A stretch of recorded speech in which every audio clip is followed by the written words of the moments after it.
6 мәктәпнең Акчарлак лагерына йөрүче балаларның һәр иртәсе зарядка ясаудан башлана.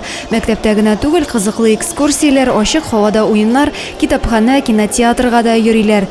Педагоглар да укучыларның һәр көнен файдалы һәм мавыктыргыч итеп уздырырга тырыша. Балаларның ялы бик файдалы һәм бик мавыктыргыч үтә. Балаларга ошый, ашау бик тәмле. Төрледән төрле меню, көн сайын яңа меню кулланалар. Көне буена төзелгән режимда ялыктырмыяларны җыр бию, күңел ачу һәммәсе дә бар монда. Кайнар ризык белән 2 тапкыр туклану оештырылган. Балалар ялын кызыклы үткәрүдә үзәк китапхана хезмәткәрләре дә катнаша. Мы с мальчиками играем в футбол, играем в телефоны, и нам очень хорошо играть быть в этом лагере. Мне нравится в этом лагере.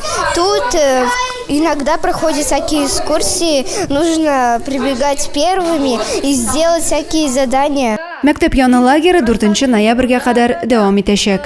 Адилә Бирханова, Максим Майоров, Александр Тимофеев, Зей хәбәрләре.